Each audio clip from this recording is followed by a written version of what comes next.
A wild leopard brought her paralyzed cub to camp, and what followed changed everything. At first it seemed impossible. Why would a predator trust humans with her broken child? But the moment that cub crossed the camp's edge, lives were thrown into chaos. A caretaker fought to save it, while powerful forces demanded its death.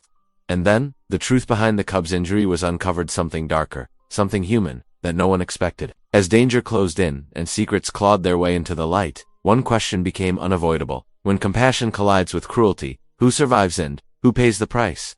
Before we dive in, say hello in the comments. I love knowing where these stories are finding a home. The Montana sunset painted the sky in brilliant shades of orange and pink. As Dr. Leland Cross finished his evening rounds at the Wildlife Research Station, his weathered hands moved with practiced care as he organized his medical supplies. Each instrument finding its proper place in the well-worn leather bag he'd carried for over 15 years. Through the window of his modest clinic, he could see Maribel Rourke, his assistant, moving with determined energy across the compound. Her dark hair was pulled back in a practical ponytail, and she carried a stack of research papers close to her chest to protect them from the evening breeze. Dr. Cross, Maribel called out as she entered, her enthusiasm bringing a slight smile to his tired face. I've finished compiling the data from last week's tracking collars. The migration patterns are fascinating. Thank you, Maribel, he said, quietly, appreciating her dedication. Even after 2 years at the station, her passion hadn't dimmed. It reminded him of his own younger days, before the weight of politics and funding battles had taught him to keep his head down and focus on the work. A shadow fell across the doorway, and Carter Doyle's broad-shouldered frame filled it. The rancher's expensive suit looked out of place among the practical equipment and worn furniture of the clinic. His perpetually sunburned face wore its usual expression of barely concealed disdain. Cross, Doyle said, not bothering with pleasantries. We need to discuss these new protection zones you're proposing. My cattle can't afford to lose any more grazing land to your precious predators. Before Cross could respond, a commotion erupted outside. Shouts of alarm and the sound of running feet drew their attention. Through the window, they could see staff members pointing toward the tree line, their faces showing a mixture of fear and amazement. Then they saw it. A full-grown leopard emerged from the shadows, moving with a pronounced limp. But what made everyone's breath catch was what followed her, a small cub, dragging its hind legs uselessly in the dust. Good Lord, Maribel whispered, her hand covering her mouth. The mother leopard's eyes were fixed on the clinic. On Cross, her determination was clear in every painful step she took. This wasn't a random encounter or an attack, this was deliberate. She was seeking help. Cross moved slowly toward the door, his calm blue eyes never leaving the approaching cats. Years of experience had taught him to read animal behavior, and everything about this mother's body language spoke of desperation, not aggression. Don't be a fool, Cross, Doyle snapped, grabbing his arm. Those are dangerous predators. We need to call in the wildlife control unit. Cross gently but firmly removed Doyle's hand. No, she's asking for help. Look at her, she's protecting that cub, and she's brought it right to us. This isn't a threat, it's a plea. The mother leopard stopped about 20 feet from the clinic, her muscles trembling with exhaustion. The cub lay beside her, its spotted coat covered in dust, one hind leg completely limp. Their eyes met Cross's, the mother's fierce and pleading, the cub's clouded with pain. Maribel stepped up beside Cross, her voice soft but steady. What do you need me to do? Get my tranquilizer kit, he replied, never breaking eye contact with the leopard, and prepare the examination room. Whatever happened to that cub's leg needs immediate attention. This is insane, Doyle protested, his face reddening further. You're risking everyone's safety for these killers. This is exactly why I've been saying we need stronger predator control measures. Cross ignored him, focusing instead on the desperate scene before him. The mother leopard's trust in bringing her injured cub here went against every natural instinct. Something had driven her to this extraordinary act, and he intended to honor that trust. As he slowly approached the pair, his mind was already cataloging the cub's symptoms. The paralysis in the hind leg suggested nerve damage, possibly from trauma. The way the mother favored her own leg hinted at a similar injury, though less severe. But the evening light was fading fast, casting long shadows across the compound. Staff members watched from a safe distance, their earlier panic giving way to amazed silence. They were witnessing something unprecedented, a wild predator seeking human help, bridging the gap between their worlds through maternal desperation. Cross kept his movements slow and deliberate as he drew closer. The mother leopard's ears flicked forward, tracking his approach, but she held her ground. Her eyes never left his face, searching for something, compassion, perhaps, or trustworthiness. It's all right, he murmured, using the soft tone that had calmed countless injured animals over his career. We'll help your little one. You brought them to the right place. Behind him, he could hear Maribo preparing the equipment they'd need, and Doyle's frustrated pacing. But in this moment, none of that mattered. What mattered was the trust this magnificent creature was placing in him, and the injured cub that needed his help. The sun's last rays caught the leopard's spotted coat, turning it to burnished gold. In all his years of wildlife work, Cross had never seen anything quite like this. It wasn't just an injured animal. It was a mother's desperate gamble. A leap of faith across the divide between wild and human worlds. As he knelt slowly beside the cub, careful to respect the mother's protective instincts, Cross knew this evening would change everything. The look in the mother leopard's eyes told him this was more than a medical emergency. It was a test of humanity's capacity for compassion, and he intended to pass it. The leopard's eyes locked onto Dr. Leland Cross with an intelligence that made his breath catch. Her cub lay limp at her feet, one hind leg twisted at an unnatural angle. The mother's desperate trust was clear in the way she stayed. Despite her wild nature screaming at her to flee, Cross took a careful step forward. "Easy now," he whispered, his voice gentle and steady. The mother leopard's ears twitched, but she held her ground. The sharp crack of boots on gravel broke the moment. Carter Doyle strode toward them, his expensive suit out of place in the dusty research camp. "Put them down," he commanded, his voice cutting through the evening air. "We can't have predators getting comfortable around humans." Cross felt his jaw tighten. "They came to us for help," he said quietly, keeping his eyes on the injured cub. "The mother knows exactly what she's doing." "Don't be ridiculous," Doyle scoffed. "They're wild animals, not patients at a hospital. This is a liability we can't afford." The mother leopard circled the perimeter of the infirmary tent, her movements precise and purposeful. She never took her eyes off her cub, and her behavior spoke volumes to Cross's experienced eye. This wasn't random, this was deliberate. Maribel Rourke appeared at Cross's side, her presence steady and supportive. "Dr. Cross," she said softly, "I've never seen anything like this. She's asking for our help. We have to try." Doyle's face reddened. "I fund half this operation. Cross, you really want to risk everything for these creditors? They're nothing but trouble for my cattle." Cross felt the weight of the moment settle on his shoulders. 20 years of veterinary experience told him the cub could be saved. The paralysis likely came from nerve damage, probably from some kind of trap. His hands itched to examine the injury, to begin the work of healing. "My research station, my call," Cross said firmly, though his heart hammered in his chest. He knew the stakes. Doyle's funding kept their smaller projects running, but some lines had to be drawn. "You're making a mistake," Doyle growled, stepping closer. "I'll pull every cent if you take in those cats." Maribel moved to stand shoulder to shoulder with Cross. "Then we'll find other funding," she said, her voice clear and unwavering. "But we won't turn away an animal in need." The mother leopard let out a low sound, not quite a growl, not quite a plea. The cub shifted weakly, trying to raise its head. Cross made his decision. "Maribel, get my medical kit from the tent. The big one." He kept his voice calm and professional, though his pulse raced. "And bring the portable exam light. You're making an enemy here," Cross, Doyle warned, his face dark with anger. "These predators are vermin. They kill livestock. They destroy livelihoods." Cross finally turned to face him fully. "They're part of this ecosystem, Mr. Doyle, just like your cattle, just like us. And right now, they need help." Maribel returned with the equipment, her movements quick but controlled. The mother leopard watched them intently, but made no aggressive moves as Cross slowly approached her cub. "This is your last warning?" Doyle said, his voice cold. "Put them down, or I'll make sure this whole operation shuts down." Cross knelt beside the cub, his experienced hands already assessing the injury. The mother leopard stood just feet away, her trust both extraordinary and humbling. "Then do what you have to do," Cross replied quietly, not looking up from his work. "But I took an oath to heal. I won't break it, not even for you."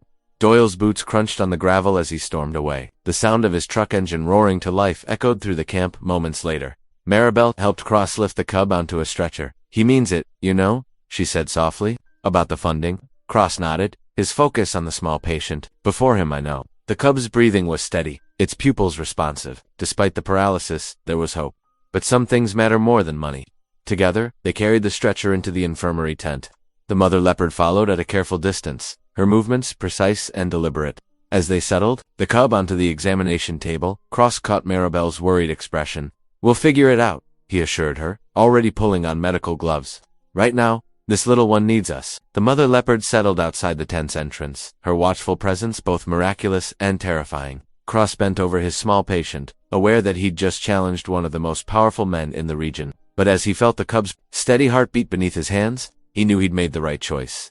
The small leopard cub trembled on the examination table as Dr. Leland Cross gently assessed its injuries. His weathered hands moved with practiced care, trying not to cause any additional pain. Outside, the mother leopard's low growls reminded everyone of the delicate balance they needed to maintain. "Hold him steady, Maribel," Cross whispered, his blue eyes focused intently on the cub's paralyzed hind leg. "We need to get a better look at where the damage is." Maribel Rourke kept her hands firmly but gently on the cub's shoulders. "The mother hasn't moved from that spot for the past hour," she said quietly. "She's watching every shadow that moves in this tent." Cross nodded, understanding the gravity of their situation. We'll need to work in shifts. Someone needs to keep an eye on her at all times while we treat the little one. He carefully felt along the cub's spine, noting where the animal flinched. This injury? It's consistent with a trap. The kind that's been illegal in these parts. For years, the tent flap suddenly burst open, and Carter Doyle's broad figure filled the entrance. His face was red with anger, his expensive suit seeming out of place in the rustic medical tent. This ends now. Cross. I'm cutting off supplies to the station. No more medical equipment, no more funding for your little research projects. Cross didn't look up from his work. Do what you have to do, Carter. You think this is a game?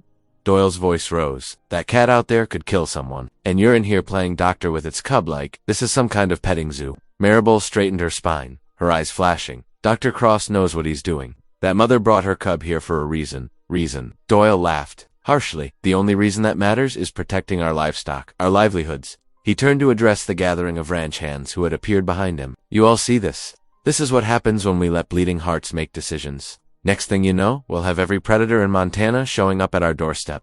The ranch hands muttered among themselves, their faces showing growing concern. Cross could see Doyle's words taking root, feeding into their existing fears about predators.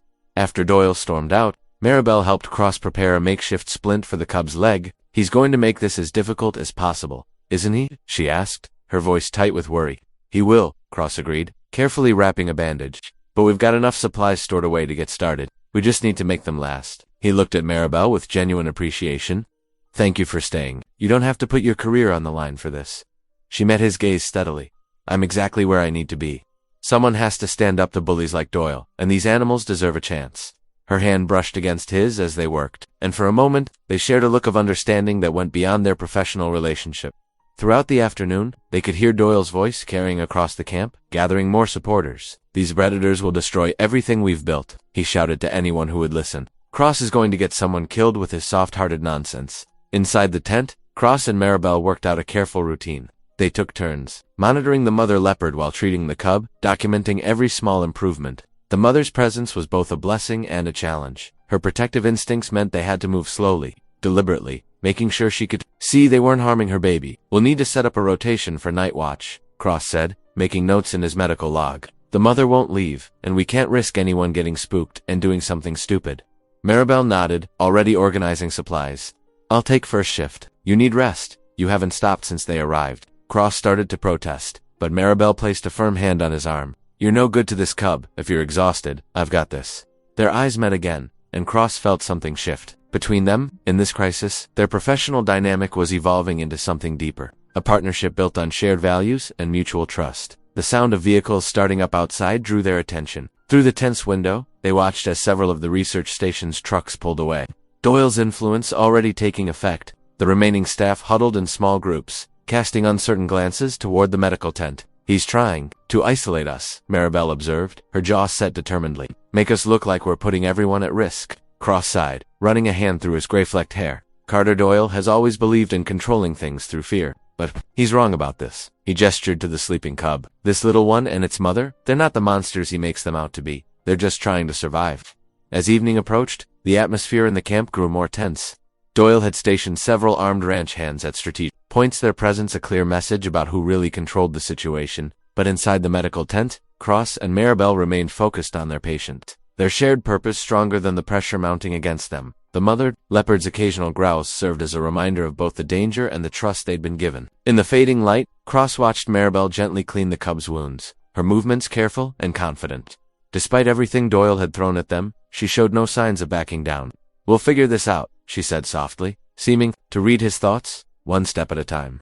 Cross nodded, feeling a surge of gratitude for her unwavering support. Together, they'd face whatever challenges Doyle had in store for them, united in their determination to save this innocent creature, no matter the cost. The small leopard cub trembled on the examination table as Dr. Leland Cross gently assessed its injuries. His weathered hands moved with practiced care, trying not to cause any additional pain. Outside, the mother leopard's low growls reminded everyone of the delicate balance they needed to maintain. Maribel. Rourke kept her hands firmly, but gently on the cub's shoulders while Cross worked. The fluorescent lights of the medical tent cast harsh shadows across their faces as they focused on their tiny patient. Every few minutes, Maribel would glance at the tent walls, tracking the pacing shadow of the mother leopard. I don't understand, Cross muttered, his forehead creased with concern. His fingers traced along the cub's injured leg, feeling for breaks or tears. these marks, they're not what I expected. Maribel leaned in closer. What do you mean? Look here. Cross pointed to a distinct pattern of bruising and torn flesh around the cub's hind leg. This isn't from a fight or a fall.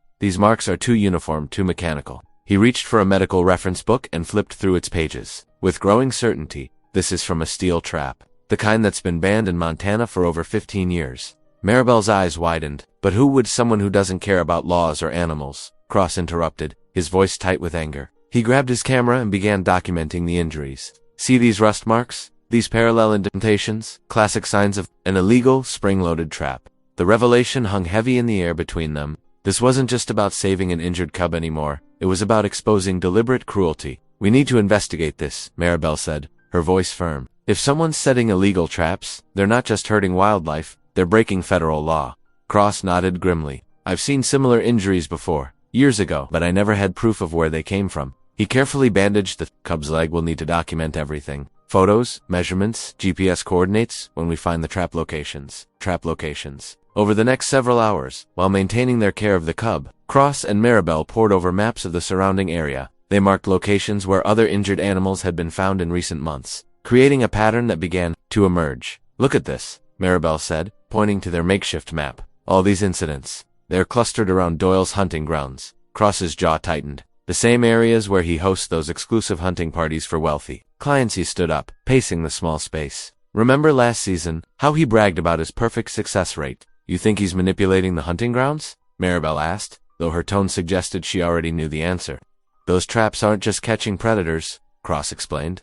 They're controlling game movement, herding deer and elk away from natural predators, keeping them contained where his clients can find them easily. He shook his head in disgust. It's not just cruel, it's cheating. The cub stirred on the table, letting out a small whimper. Maribel immediately went to comfort it, her hand gentle on its spotted fur. That's why he wanted us to put them down, she said quietly. He's not worried about predators in camp. He's worried about evidence. Cross picked up his camera again, reviewing the photos he'd taken. His whole operation depends on secrecy, on everyone believing he's just an exceptionally successful rancher and hunting guide. He looked at Maribel with determination. But now we have proof. He won't take this lying down, Maribel warned. You've seen how he operates.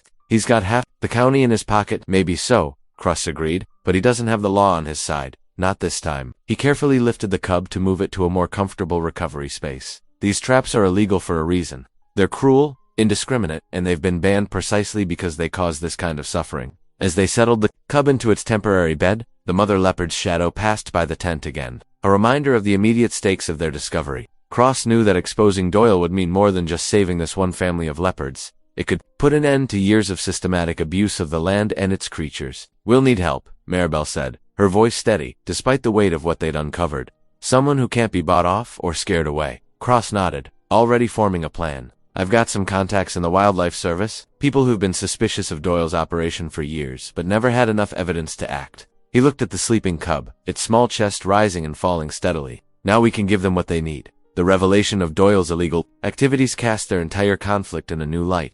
What had seemed like a simple disagreement over wildlife management was actually part of a much larger pattern of exploitation and deceit. Cross understood now why Doyle had reacted so strongly to their efforts to save the cub. It wasn't just about one animal, but about maintaining the carefully constructed facade that kept his entire operation running. As night fell over the research station, Cross and Maribel continued their work, carefully documenting every detail of the cub's injuries. They knew that each piece of evidence they gathered was another crack in the foundation of Doyle's empire, built on cruelty and secrets. The mother leopard's presence outside remained a constant reminder of what they were fighting for, not just the survival of one cub, but the protection of all wildlife from those who would exploit them for profit. Dr. Cross and Maribel worked methodically in the medical tent, their movements careful but determined as they tended to the injured leopard cub. The discovery of the steel trap's distinctive marks had shaken them both, but it only strengthened their resolve to continue the treatment. We need more antibiotics, Maribel said, checking their dwindling supplies. And fresh bandages. The wound is still at risk of infection. Cross nodded grimly. Doyle's already making that difficult. He's blocked our usual medical supply deliveries. He gently stroked the cub's head, watching its chest rise and fall with each breath. We'll have to get creative.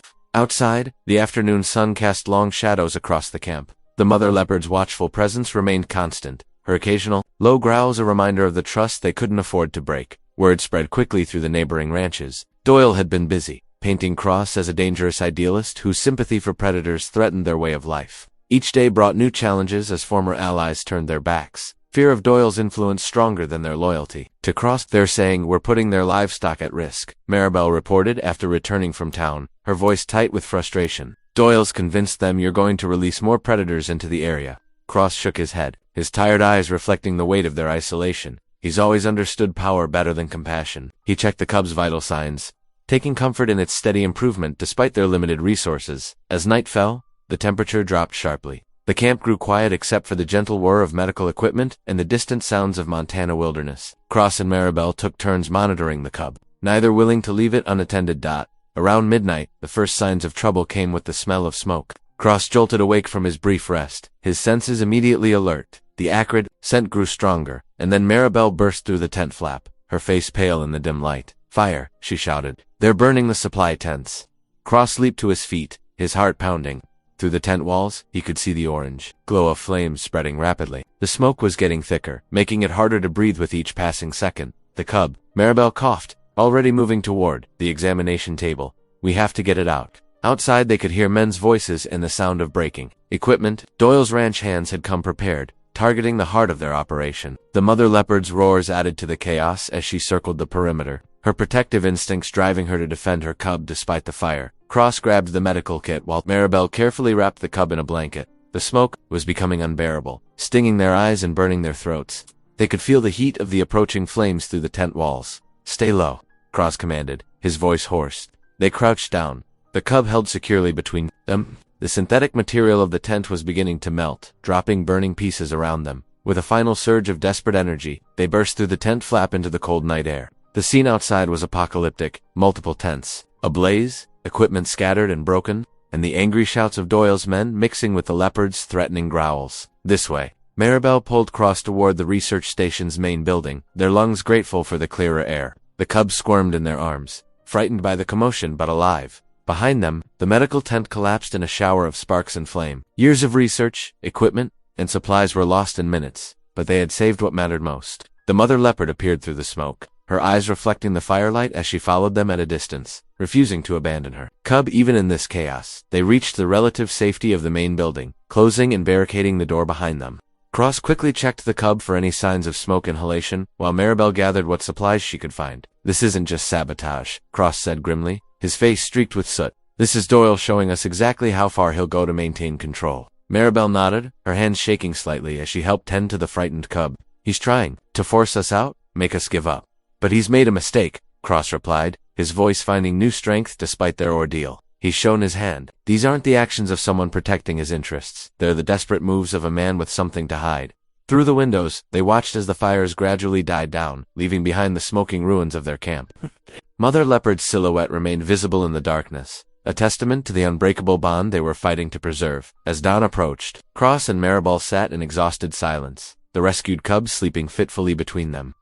Night's events had changed everything, raising the stakes beyond a simple conflict over wildlife management. In trying to destroy them, Doyle had revealed just how much he feared, what they might discover about his operations. The first light of morning revealed the full extent of the destruction outside. But amid the ashes and wreckage, Cross and Maribel's determination had only grown stronger. They had survived the night, protected the cub, and in doing so, proved that their commitment to healing and truth couldn't be broken by force or fear. As night descended over the research station, an eerie silence settled across the camp. The usual nighttime sounds of wildlife seemed muted, as if nature itself mourned the destruction around them. Cross stood among the scattered debris, overturned supply crates, torn research papers, and trampled equipment, remnants of Doyle's men's latest act of intimidation. "We can rebuild," Maribel said softly, picking up a broken microscope. Her voice carried more hope than Cross felt in his heart. "The important thing is we saved the cub from the fire." "Saved the cub from the fire." Cross nodded weakly, his face streaked with soot from the previous night's chaos. The medical tent, though scorched at the edges, still stood. Inside, the leopard cub rested, its breathing steady but labored. Yet something felt terribly wrong. "The mother," Cross said suddenly, scanning the perimeter. "When did you last see her?" Maribel froze, realization dawning on her face. They'd grown so accustomed to the mother leopard's protective presence that her absence felt like a physical blow. Hours passed as they searched the surrounding area, calling out softly, looking for any sign of the magnificent creature that had trusted them with her cub. "She wouldn't just leave," Maribel insisted, though uncertainty crept into her voice. "Not after everything." Cross felt the weight of doubt crushing his chest. Had they failed so completely that even the mother had given up? The cub's soft whimpers from the medical tent seemed to mock their efforts. a reminder of promises they might not be able to keep. As if sensing their vulnerability, Carter's truck roared into camp the next morning.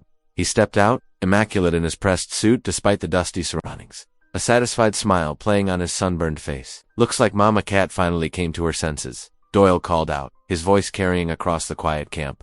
Natural order asserting itself. Cross. Even wild animals know when to cut their losses.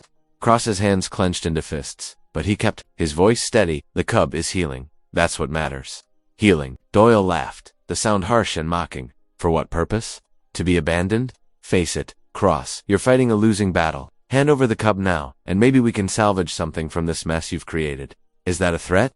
Maribel stepped forward, her eyes flashing with anger. Doyle's smile never wavered. Consider it friendly advice. What happened to your camp was unfortunate. Would be more unfortunate if things got worse. He adjusted his expensive watch, the gesture deliberately casual. You've got until tomorrow to make the right choice. After Doyle left, the silence felt heavier than before. Cross stood in the medical tent, watching the sleeping cub. Its injured leg, though improving, still showed the cruel marks of Doyle's illegal trap, the evidence of human cruelty that had started this whole ordeal. Maybe, Maribel's voice cracked. Maybe we were wrong. If even the mother gave up. Cross studied the cub's spotted coat, remembering the fierce determination in the mother leopard's eyes when she'd first brought her injured baby to them. Something didn't add up. "No," he said finally, his voice growing stronger. "This isn't abandonment. That mother fought too hard, showed too much trust. There has to be another reason. But she's gone, Leland," Maribel whispered. Using his first name in a rare moment of vulnerability, Cross moved to check the cub's vitals, his movements gentle but purposeful. Animals don't think like humans. Maribel, they don't give up on their young without reason. The mother's absence, it means something. We just don't understand what yet. Despite his words, doubt nodded him. The camp lay in ruins around them. Their supplies were dwindling, and now their strongest ally, the mother, Leopard herself, had vanished. The weight of their isolation pressed down, making each moment feel like a struggle against inevitable defeat. Yet, as Cross watched the sleeping cub, saw the subtle signs of healing in its injured leg, he couldn't bring himself to surrender. Whatever the mother's reason for disappearing, they had made a promise, not just to the cub, but to something larger than themselves. It was a promise about standing firm against cruelty, about choosing compassion even when it came at a great cost. The sun set on their wounded camp, casting long shadows across the scattered remnants of their work. Cross and Maribel moved through their evening routine, caring for the cub, salvaging what they could from the wreckage. Their movements were heavy with exhaustion and uncertainty, but they persisted. Each small act of care a quiet defiance against the despair threatening to overwhelm them. In the growing darkness, the cub's soft breathing remained their anchor, a reminder of why they continued to fight, even as doubt clouded their hearts. They held on to the hope that the mother leopard's disappearance held a purpose they had yet to understand. As the sun began to set, casting long shadows across the devastated camp, Cross noticed something peculiar about the tracks near the medical tent. The leopard's paw prints didn't show signs of fleeing. Instead, they formed a deliberate pattern leading away from the camp toward Doyle's ranch. "Maribel?" he called out softly, kneeling beside the prince. "Come look at this." She hurried over, her boots crunching on the scorched ground. Together, they studied the tracks in the fading light. Cross's weathered fingers traced the direction of the prince. "She's not running away," he explained, a hint of wonder in his voice. "She's hunting." Just then, they heard distant shouting from the direction of Doyle's ranch. One of his men came, running through the trees, face pale with fear. "That cat of yours," he gasped, barely catching his breath. "It's out there, picking us off one by one. Torn up our camp, scattered our horses. 3 men won't come down from the trees." Cross and Maribel exchanged knowing looks. The mother leopard hadn't abandoned them. She was fighting back in her own way, targeting those who had threatened her cub. "Nature finds its balance," Cross said quietly, a small smile playing at the corners of his mouth. Doyle thought he could control everything with money and fear, but he forgot what he was really dealing with. Inside the medical tent, they returned to the cub with renewed energy. Maribel cleaned its wounds while Cross prepared fresh bandages. The small creature's eyes followed their movements, showing more alertness than before. "Look at this," Maribel said excitedly, pointing to the cub's injured leg. "There's more muscle response today. The physical therapy is working." Cross gently manipulated the leg, noting the improved flexibility. "We're getting somewhere," he agreed, his voice warm with hope. "All those hours of exercise are paying off." Throughout the night they could hear occasional shouts and commotion from Doyle's property. The mother leopard had become a shadow of justice, dismantling the rancher's carefully constructed world of control. Around midnight, Doyle himself appeared at the edge of their camp, his usual polished appearance disheveled. His expensive suit was torn, and his face was flushed with rage. "This is your doing, Cross," he shouted, pointing an accusatory finger. "Call off that beast." Cross stood calmly, Maribel at his side. "That beast is a mother protecting her child. he replied evenly. Something you wouldn't understand, given how you've treated this land and its creatures. You think you're so righteous, Doyle spat, but you're just a soft-hearted fool who— Low growl from the darkness cut him off. The mother leopard emerged from the shadows, her powerful form illuminated by moonlight. She moved with deadly grace, positioning herself between Doyle and the medical tent. Doyle's face went white. Without another word, he turned and ran, his footsteps fading into the night. That was something, Maribel said, letting out a breath she hadn't realized she'd been holding. She turned to Cross, touching his arm gently. You never lost faith, did you? Cross covered her hand with his own, their shared warmth a contrast to the cool night air. Sometimes you have to trust that doing the right thing matters, even when everything seems hopeless. They worked through the night, their movements synchronized after so many days of working together. The cub responded well to their treatments, and with each passing hour, their determination grew stronger. We'll need to reorganize the supplies, Maribel said, sorting through what remained after the fire. Make everything count. Cross nodded, already planning their next steps. We'll focus on the essential treatments first. The mother's buying us time, we need to make the most of it. As dawn approached, they heard more commotion from Doyle's ranch. The mother leopard had scattered his remaining men, destroying their equipment and creating chaos wherever she went. Nature itself seemed to be rising against Doyle's tyranny, dismantling his control piece by piece. It's not just about the cub anymore, is it? Maribel asked, watching the sunrise paint the sky in soft pinks and oranges. Cross shook his head. It never was. This is about standing up to cruelty, about proving that compassion isn't weakness. He looked at her, seeing the same determination in her eyes that he felt in his heart. Whatever comes next, we face it together. The mother leopard returned to check on her cub as the morning light filled the tent. She moved with the confidence of a creature who had turned the tables on her enemy, her presence a reminder that nature's power couldn't be contained by human greed or control. Together, Cross and Maribel continued their work, their bonds strengthened by shared purpose and the knowledge that they stood on the right side of this fight. The coming confrontation with Doyle was inevitable, but now they faced it with renewed hope and the fierce support of a mother's love. The distant rumble of engines shattered the pre-dawn quiet. Cross rushed outside the medical tent, his heart pounding as he saw dust clouds rising from multiple directions. Doyle was coming, and this time he'd brought an army. Maribel, Cross called out, his voice steady despite the urgency. They're here. Get everything ready like we planned. She appeared at his side, her face set with determination. Already on it, the cubs secure in the reinforced shelter beneath the supply shed.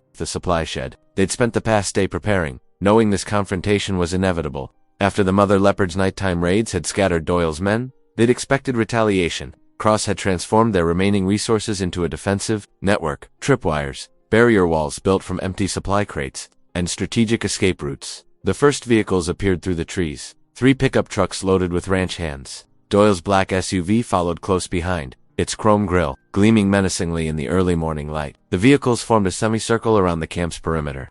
Engines idling, Carter Doyle stepped out, his expensive suit looking out of place in the dusty morning air. His face was red with rage, his usual controlled demeanor cracking. This ends now, Cross, he shouted. You've cost me enough with your bleeding heart nonsense. That cat of yours has terrorized my men, destroyed thousands of dollars in equipment. Hand over the cub, and maybe I'll let you walk away from this. Cross stood his ground, positioning himself between the men and the camp. You know I can't do that, Doyle. That cub is evidence of your illegal traps. How many other animals have you maimed for profit? Doyle's face twisted. He gestured to his men, who began advancing with metal pipes and rifles. Take the camp apart. Find that cub. The first wave of men triggered Cross's defenses. Tripwires sent stacks of crates tumbling, forcing them to scatter. Maribel appeared on the roof of the supply shed, armed with their last remaining tranquilizer. Gunner first shot found its mark, dropping one of Doyle's leading men. That's one, she called out, reloading quickly. And I've got 5 more darts.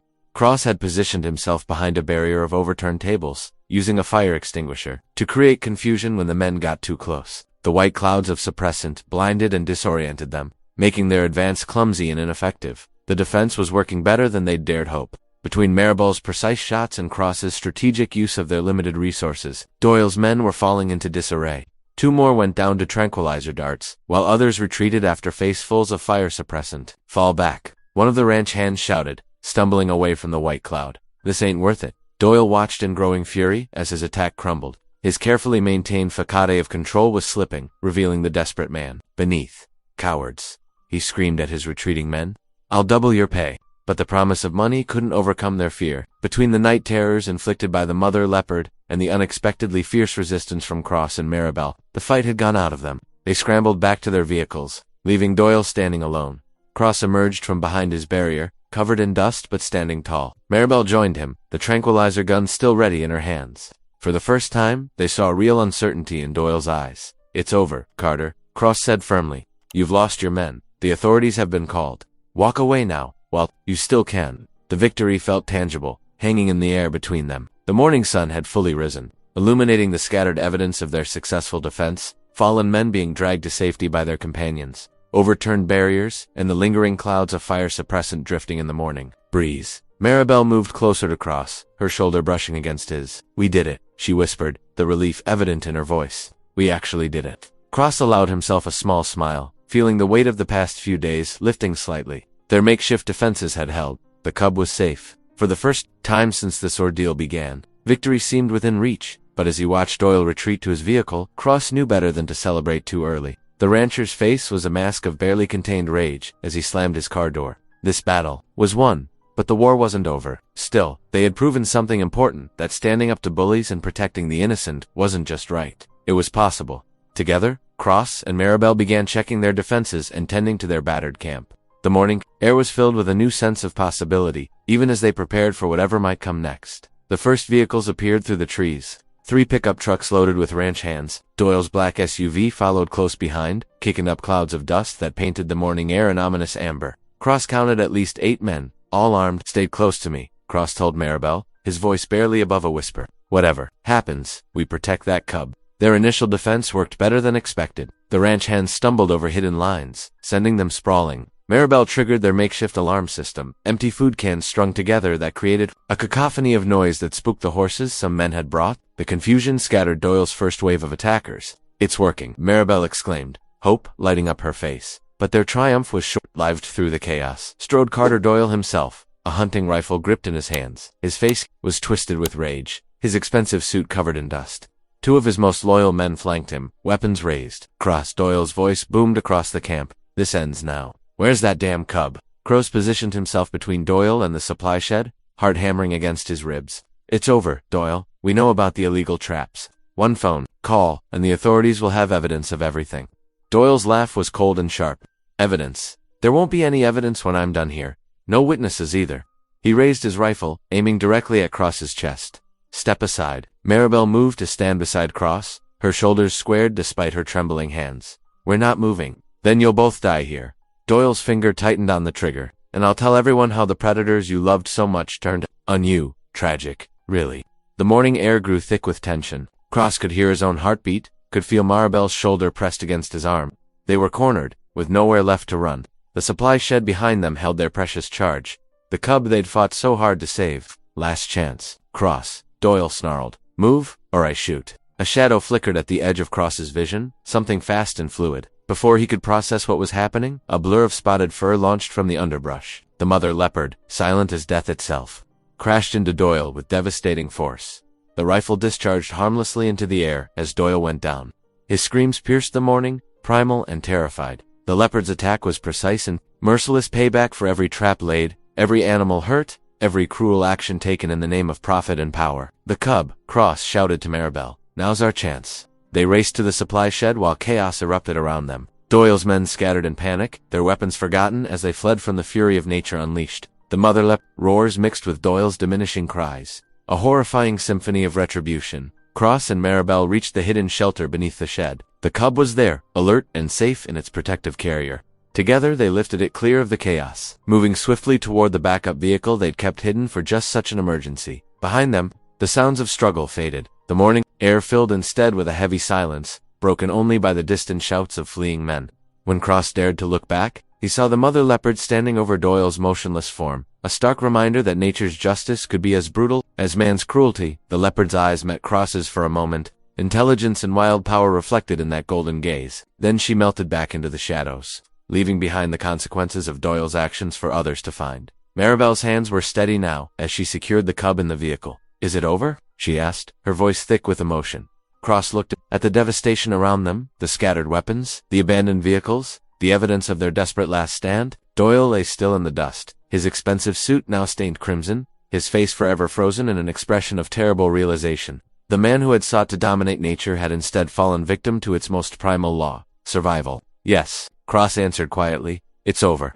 In the days following Doyle's death, Truth spread through the county like wildfire. Local authorities discovered dozens of illegal steel traps scattered across his vast property. Each cruel device told its own story of suffering. Some still held the remains of animals that hadn't survived their cruel grip. "I can't believe how extensive this was," Maribel said, watching as officers cataloged the evidence. She stood beside Cross at the research station's entrance, their shoulders touching. "All those animals," Cross nodded solemnly. "Greed has a way of spreading its poison, but it stops now." Inside the medical tent, their precious patient showed promising signs of recovery. The leopard cub's paralyzed leg, once limp and useless, now twitched with returning sensation. Each small movement was a victory against the cruelty that had nearly claimed its life. "Look," Maribel exclaimed one morning, pointing to where the cub was attempting to stand. "Cross, it's working." The cub wobbled uncertainly, then managed to put weight on its healing leg for a few seconds before collapsing back into its bed of blankets. Cross felt his throat tighten with emotion. After weeks of careful treatment, gentle physical therapy, and unwavering dedication, their efforts were finally bearing fruit. The mother leopard remained a constant presence, though more distant now. She watched from the tree line, her golden eyes tracking their movements as they cared for her cub. Her trust in them had proven well placed. Word spread beyond the county. Journalists arrived to document the story of the veterinarian who had stood up to a powerful rancher and exposed his crimes. Cross's quiet dedication, once dismissed as weakness, was now recognized as remarkable strength. "They want to interview you again," Maribel said, waving a notepad. National Geographic this time. Cross shook his head, smiling. "The story isn't about me. It's about doing what's right, even when it seems impossible." The transformation of the research station was dramatic. With Doyle's influence gone, other ranchers began to see the value in Cross's approach to wildlife management. Support poured in from unexpected places, offers of supplies, volunteers, and funding from conservation groups. Then came the morning they had both anticipated and dreaded. The cub, now strong enough to walk with only a slight limp, grew restless in captivity. Its mother's calls from the wilderness became more insistent. "It's time," Cross said softly, watching the cub pace its enclosure. They chose a quiet dawn to open the gate. The mother leopard waited at the edge of the clearing, her spotted coat glowing in the early light. The cub hobbled forward, gaining confidence with each step. Then, in a burst of energy that brought tears to their eyes, it ran, truly ran, across the open ground to its mother. Maribel gripped Cross's hand tightly as they watched the reunion. The two leopards touched noses, then turned as one to look back at their human allies. In that moment, Cross felt a connection that transcended the barrier between wild and tame, a recognition of the bond forged through compassion and trust. Then they were gone, melting into the forest like morning mist. "I'm going to miss them," Maribel whispered, wiping her eyes. Cross turned to her, seeing in her face everything they had been through together, the fear, the struggle, the triumph, and something else that had grown quietly alongside their shared purpose. Their hands remained clasped, neither wanting to let go. "We did it together," he said simply. "Yes," she replied, her smile bright with promise. "We did." The research station hummed with new energy and purpose. Cross's methods, once ridiculed, became a model for wildlife management across the region. But more than professional validation, he found something he hadn't known he was searching for: a partner who shared his vision and his heart. Where Doyle's empire of cruelty had once cast a shadow, something new grew in its place. A sanctuary built on understanding, on respect for the wild, and on the quiet power of doing what was right. The leopards had vanished back into their wilderness home, but they left behind a legacy of transformation in the land, in the community, and in the hearts of those who had fought to save them. If this ending felt like it was written for you, subscribe and join me tomorrow for another story that might feel the same.